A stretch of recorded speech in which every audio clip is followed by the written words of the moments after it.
Chefs often say, if you feed the eyes, you feed the stomach. And so we've taken them at their word this season in the studio garden with our edible landscape. We decided to go with something that would be a nice design representative of European gardens. And it just so happens that in Kitchen Garden Magazine's February-March issue, we found an article that does just that. Jan Gertley is a graphic designer in Washington State, and she specializes in designing edible landscapes. And she wrote an article about how to outline your vegetable garden to where it looks like a European garden. And we've chosen a design that starts out with cool season crops such as purple cabbage, lettuce, and so forth, and then it's outlined with ornamental plants, and in this case purple alyssum, and over here with the lettuce it's outlined in white alyssum. Well, the basic design choices that we had from this article were two things. There was a quilt pattern and a central star pattern. And we opted for the central star pattern because it allows for good traffic flow through our gardens. Now this garden design is laid out for a garden that's 16 feet wide by 18 feet long. And our beds are 24 feet wide and 48 feet long. So we needed to stretch our design. And Ms. Gertley gave us permission to do this and put it on our studio garden and have it on the show this season. And you can do this in your own backyard by taking a basic rectangle and start playing with some geometric patterns. Just get some graph paper and look for a basic grid design and pick a dimension for each grid. Now we chose our unit of measure to be 1 square equals 1 foot. So we just counted down 24 squares this way and 48 squares across this way, and that outlined our basic bed.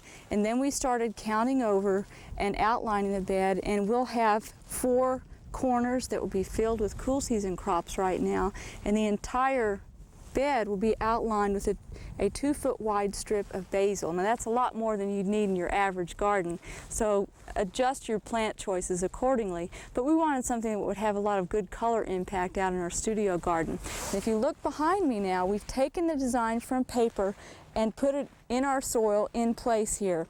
Now to stake all of this out, it took 4 people about an hour and a half's time. So invite your friends over, get a 100-foot tape measure, and start off by first establishing your 4 corner posts. We have 4 stakes, 1 at each corner, and then we stretched 2 strings diagonally across the rectangle to establish our center.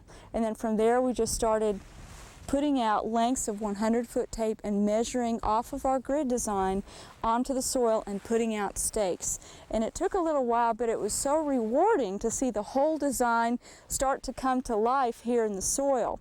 We've prepared our soil well ahead of time using a lot of organic matter. We worked in composted manure and so forth, and so it's a nice rich soil ready for planting. Our pathways will be covered with a mulch, and we think it's going to be a great design. In fact, I have a few plants to put in right now that I'll be able to show you.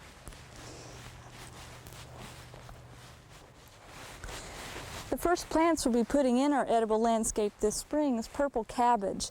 And to form the center of our central star pattern, we're going to have 4 purple cabbage back here, 4 up at the front, and then 16 broccoli here and 16 behind me. And believe me, we have plenty of volunteers out here willing to eat all that broccoli, so we'll have no problem disposing of it.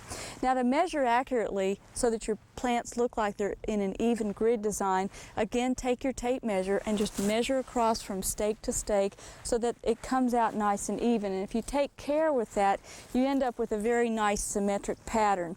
Now, we grew these purple cabbage in 3-inch pots, so we'd make sure that we have a nice big plant to set out.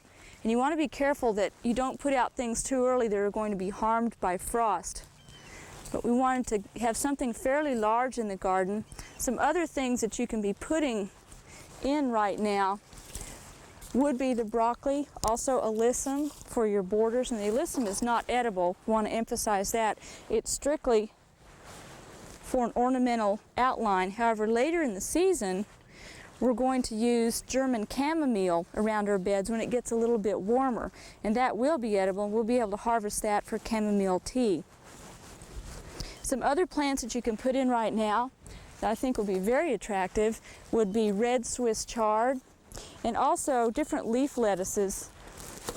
The red and the green leaf lettuces, those could be planted in a contrasting pattern. You could also do potatoes, green beans, any kind of plant that stays fairly tidy. This type of design doesn't really lend itself very well to vine crops, but later in the season, when these cool season crops have done their job and ready to take them out, we'll be replacing them with different varieties of bell and hot peppers, and also some determinate tomatoes that will stay fairly neat in the garden. And I think we're going to end up with a season long of a nice graphic design out here that will be enjoyable for people to look at all through the season. We hope you've enjoyed this classic from the Oklahoma Gardening Vault. Remember, even though these tips and techniques are timeless, there's always something new to learn in the world of gardening.